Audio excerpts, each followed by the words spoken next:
Hey everybody, look around.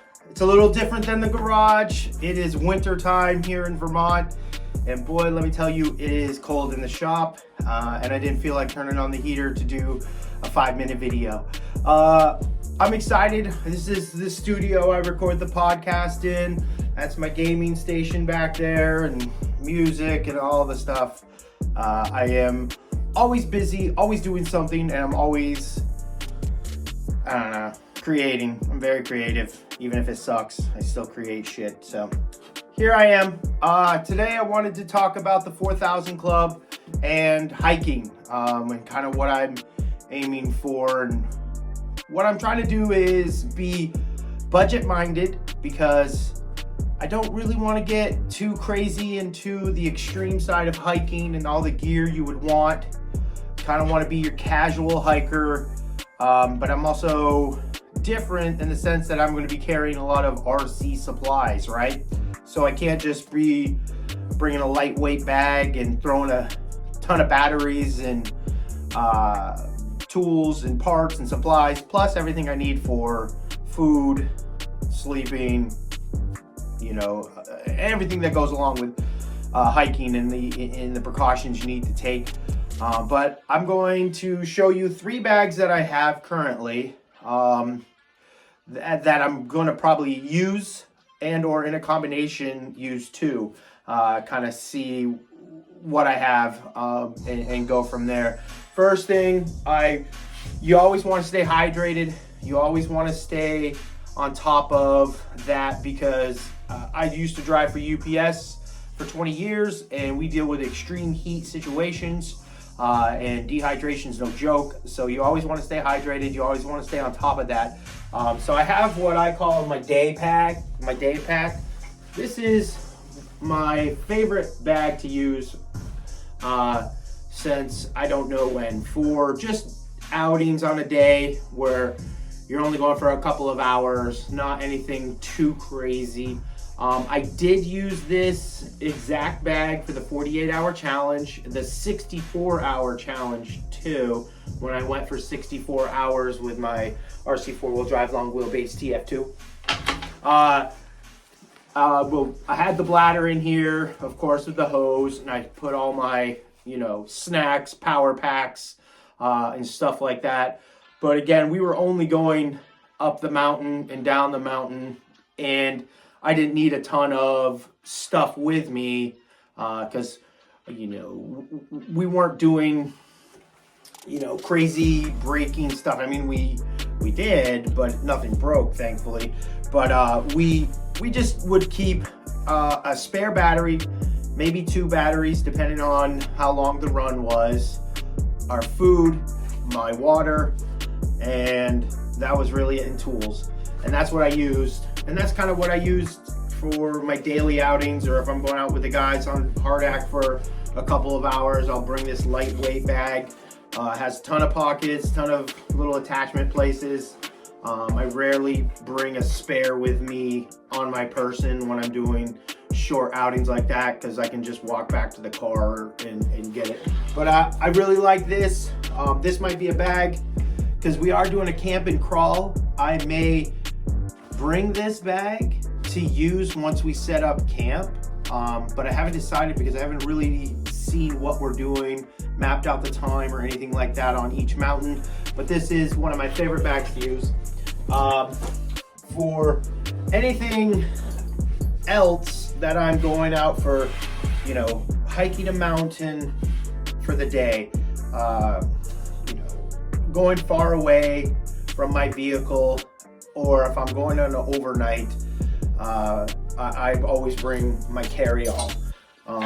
This by far is my most favorite bag to use, because it's so big, it's so comfortable, and I can fit so much stuff in it. It's heavy duty nylon, comes with all the fancy stuff. It comes with the spare car carrier, RC carrier. It's got the big comfy bag straps. It's got a couple of the supports right here, so it straps across, so you chest strap, there we go, lock it around. That's important to me. I like that additional support. But as you can see, if anybody knows about the carry-all, they come with all the attachments, all the goodies, everything you could ever want for it.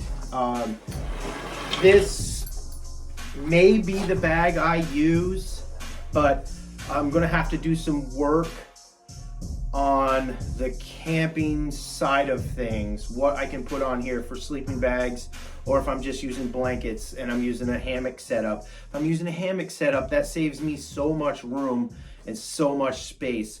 But I haven't gone through everything I need or want.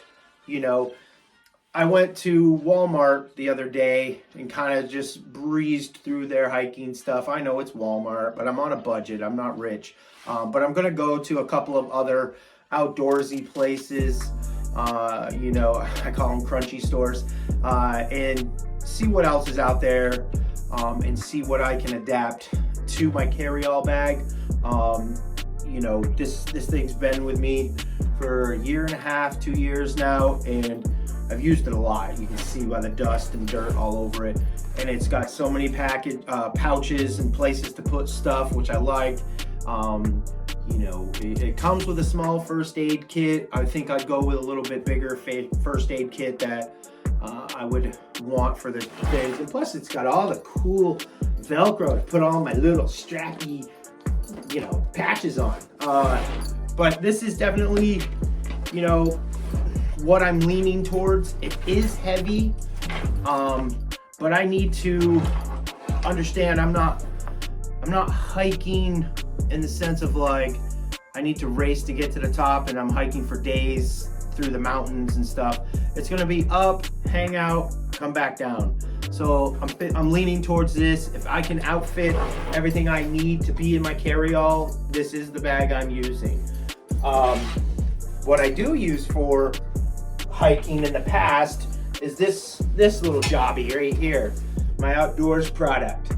This has been with me for, oh shit, dare say 10 years. I don't know. It's one of the bags I hike with. I also travel to a lot of events, overnights and stuff with it. It's also my carry-on when I go flying. But this is a traditional bag I would use for camping, hiking. It's got all the hiking attachments and pieces, all the cool pockets. It's lightweight. This is the other option that I'll be using if I don't go with my carry-all. I'm used to this. I know how it fits. I know how it works for many, many hours of rough terrain, where you're hiking up big rocks, where you're going to have to carry your RC. Because, you know, some of these mountains, you're going to have to pick up your RC and get past certain areas because it's a wall or it's such a huge rock garden that it's not drivable. So you're going to have to carry your RC. This doesn't have anything like that set up on it to make it easy to carry an RC. But I have done it before I got my carry-all. You know, I've done a couple of straps with a hook and I just hook it on and I strap it down. But again, this has been my go-to hiking bag. It's got the soft side supports, which I like. It's important to have a bag that fits your back and stays on your back, not something that's sliding off or moving around a lot as you're hiking through stuff. It's something that can handle all the weight that's going to be in this. What it's going to be, I don't know. I honestly don't have an idea of how much it's going to weigh in its totality. But I'm going to start looking towards that. Start, you know, doing my research on what I need for clothes, what I want for spare clothes. Obviously, pick spare socks, just in case you get wet or if it's snowing and your shoes get soaking wet. You got to change out shoes and socks because we're going early enough where the mountains will have snow on them at the tops. So we got to be ready for that. But these are my 3 bags that I'm choosing to work with. Once I get more of an idea of what I want, what I need, and what I'm sharing, because I am going with a couple other guys. So we're gonna converse here probably after Christmas, after the holidays, and then talk about what if we're going to bring just stuff for ourselves individually, or if we're bringing stuff to share, food, campfire, whatever, and we're going to work that out. I know it's definitely going to be 4 of us. We may have alternates because of someone who's going to be sick or can't make it, or they're having a baby and can't get the time, Colton. So we're going to have a couple other people involved as well. But I'm really excited, you guys. I hope you like this video. As I get further along, once I get past the holidays, these videos will be picking up more and more. I'm going to be working more on the 4000 hammerhead truck right there. I've ordered a couple of things for it. But that's it. I just wanted to give you guys a little something to look at and think about. And hey, if you have any ideas or you want to shoot me some suggestions, go ahead, leave it in the comments here on YouTube. This is the only place I'll be doing these videos as far as the 4000 Club goes. I'll be doing some like pictures and updates here and there on Facebook and Instagram. You can check that out on the description part of this video. But that's really it. I gotta say thank you to RC 4-Wheel Drive for supporting me, Shifts RC for supporting me, Boca Bearings for supporting me, CNC Custom Wheels for supporting me on this venture. I'm really excited and I can't wait. I'll be doing health videos after first of the year because it's pointless for me to try and eat healthy right now around the holidays. It's my weakness and I'm not trying to make an excuse. It's just the way it is. I hope you guys like this setup. I hope everything here, you can hear everything right. I did order a microphone, but it's the wrong one, so I gotta get a new one. I hope it will get better as far as the quality goes. So thanks for tuning in, guys, and we'll see you soon.